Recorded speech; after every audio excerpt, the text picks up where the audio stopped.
Hello, I'm doing something a little bit different today. The white player in this game, Tulloch, requested me to review one of his games, and he's rated around 1000 on GoQuest, so I will try today to focus not so much on the AI evaluation, but what kind of mistakes are easy for a human to recognize and learn from. So let's get into it. So we have this 3-3 opening from black, and white goes for the 4-4 shoulder it, which is the strongest response according to AI. And then they do the same thing in the other corner. I quite like this opening for white. White has a strong position in the center and is looking forward to attack throughout the game. So black helps this cornerstone, and white makes this shape. This is a very strong move. It's a little bit advanced maybe, because the relation of the white stones here, there's a bit of weakness that white needs to worry about. So maybe a simpler option would be this one, which makes a stronger connection. But there's nothing wrong with this move. It's in fact a very good move. Then black continues to crawl here along the third line, and now white should be a little bit careful. I think the first move to consider here is e4, since this makes the stones very clearly connected. And there is a cutting point here on f4, but this is a ladder, which is very clearly favorable to white. So this is an easy way to play in that all the white stones are connected and therefore they will be safe. But maybe white is not happy with this because black has a lot of options to expand in all kinds of directions. We have this move here and this move here and this slide here. So maybe white is worried that he won't end up with enough territory like this. Then another good option here would be to extend on f4. And this is treating the d4 stone a bit more lightly. This is saying that if black tries to push here, white will be super happy with this sequence. White is very happy to give up d4 in this way and get a perfect outside. And you see there's even an Atari left on b5 if black doesn't play again. So this is horrible for black. So this is a very nice and strong shape, and now we notice that the lower right is more secure white territory because now when black harness, white can just hone in response. Whereas after this move, it's a little bit more unclear. It's not really possible to hane because of this weakness. So I think this would be a good shape instinct here. In the game this move was played. It's quite similar and it's also not a bad move, but it does leave a little bit bigger problem here. Now when black pushes, it's not so easy to give up d4 in a good way. White is still fine here though, and I think the best move is just to play here, make a very strong shape on the right. In fact, something that e4 here set up is that there's kind of a weakness on around g5. This is often a common theme in this shape. I'm not saying immediate black g5 is a problem, but around this area there is some weakness. So it makes sense for white to sort of fix that up and hurt the g7 stone and prepare for something will happen next in the lower left. We don't know what yet, but probably black has to help g7 first. So white is still fine here. But in the game, white tried to save this stone, and this is actually a mistake. Because now white will have too many things to take care of at once, and there are too many cutting points, and something is going to die, probably. So black just pushes, and we see like still white can't really block here, because black can just cut. So white keeps trying to save these stones, but black just plays these really simple strong moves in between, and white has severe weaknesses on both sides. So white pushes here once, but it's not really possible to cut here, unfortunately. This will be one good thing to think about, trying to separate black. But black can just Atari once, and black is actually okay in the upper right corner and the lower left corner, whereas white has quite severe weaknesses on both sides. Still, maybe this would be worth trying. There's no saying what would happen in an actual game, just because the AI says that it's very good for black. But okay, in the game white did something else. White just, let's see here, jumped here to the left. So this is taking care of the left group somewhat. There's still some weaknesses here with d7, but white should be mostly fine here on the left now at least by sacrificing some part. White may have to give up like d8 or these 3 stones, but should be able to live with the rest of it. Okay, black pushes in here. Now white needs to be mindful of the weaknesses. So in the game, white plays here, but this causes a shape problem here, because black would be able to push here, and then Atari, and capture one stone. So this would be quite bad for white. White will now be having to live very small in the upper left if white is indeed able to live at all. So here it will be better shape to back off like this. There is still some shape problems here. White may have to give something up. Let's say, for instance, black cuts here. White really wants to capture this stone, but then black gets a double Atari here. So white is forced to give up the 3 stones. We could see something like this.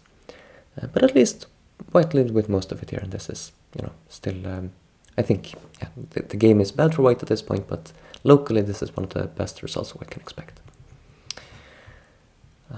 Okay, so this is a good shape instinct. Be wary of the liberty shortest of these 3 stones. White played here, but black missed the chance to push d7 and instead just turned on the second line here. Now this gives white a chance to fix this problem by just connecting solidly here. And now, white is just strong, there's no Atari on b5, all the problems are gone.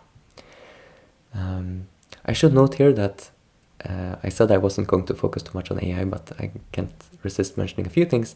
Interestingly, the AI gives actually this as the top move here, another way to fix the problem, and the reason for that is that after this move, e8 here is still quite forcing against the upper left, like has this clamp for instance. And if white needs to respond to this move, then the lower right is probably going to die. So e8 actually has an effect both on the upper left and lower right, which is a problem. Without this move, let's see here, it's actually harder for I don't remember the exact variation here, but basically when, let's just play something, I don't know this, when white plays, this is probably the wrong time. There was something about this turn here, like being, this weakness ends up being important. But as you see, I don't even remember the variation properly myself. So let's not get bogged down into that. I think the more easy takeaway here is that connecting solidly on the second line is a strong move. In the game, white went down to the first line, which is a very common mistake to make.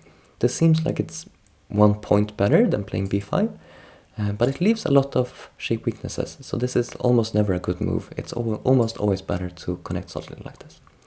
In this case, black can simply push and cut, and now black did find it, so white ended up losing these 2 stones here. Okay, looking pretty rough for white, but okay, still not game over because white has this cut here. And yeah, we looked at something similar before, and as we said, black can just Atari and here, and black should be okay here. It's a good principle to Atari before defending. White created a threat here to capture f8, but before defending that, black can just throw in this forcing move to get a little more space in the upper right. In the game, black connects here, and this should still be fine for black, but it's more complicated now because black doesn't have as much space in the upper right, so it's not as clear that black will be fine here. Black plays Hane, goes down to the first line. This is a case where it's not so bad to go down the first line, because in this case it's more about maximizing die space of this group. So here I kind of like this move. It would also be okay to play here, but this is a case where this is fine. It does still leave a weakness though. It does still leave a weakness at h7, which white actually exploits almost immediately. This is now threatening to cut here and setting up a snapback on j5. So I think black may even be able to simply connect right away. And I think black is fine here because both the upper left and the lower right has some problems. In the game, black played this Atari. And this is not really doing much. If black wants to do something in this area, it will be much better to throw in here first. Then this move becomes Atari, and then you see that f4 is actually doing something because it's setting up a cut on g3.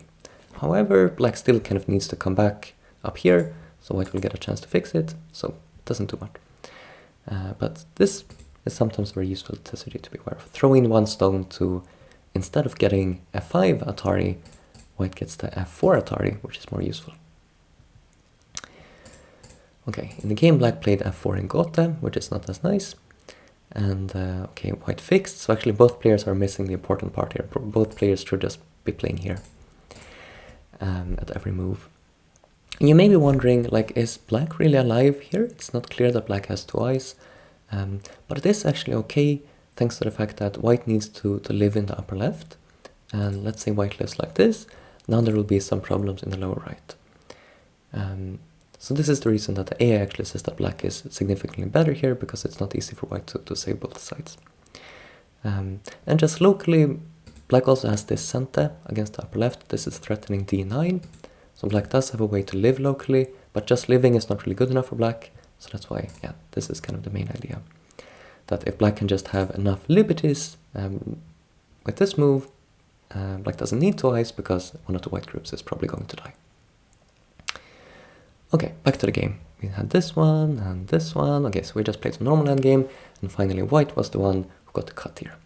So now this is suddenly crushing for white, because white killed the upper right group.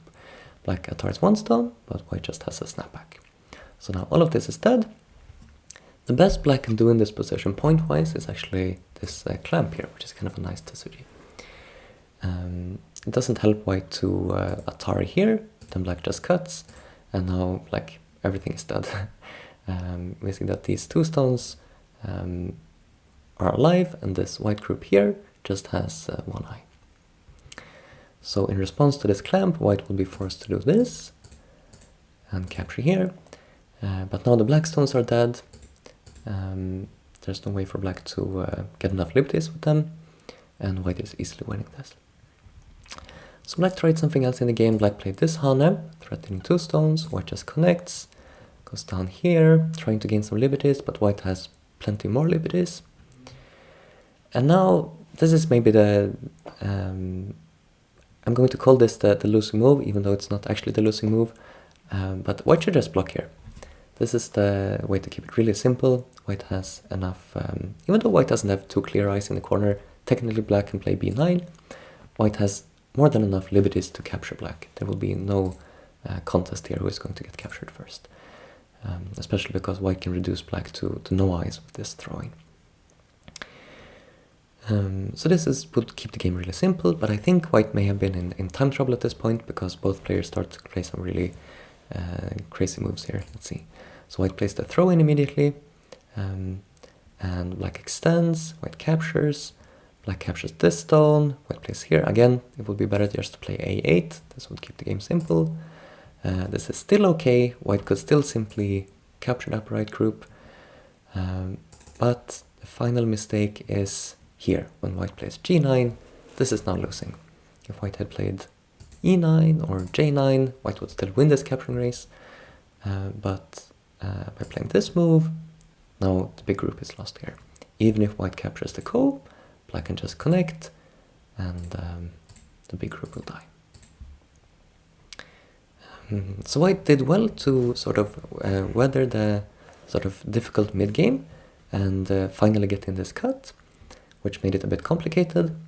And then I think due to pure luck, due to who ended up in center after this endgame sequence down here, white happened to be the one getting h7, the point that both sides have been missing. And then the game was very good for white, and then just the final stumble was this not closing off the upper left in this way. Hey, hope you liked something. Hope you learned something from this game. Thank you for watching.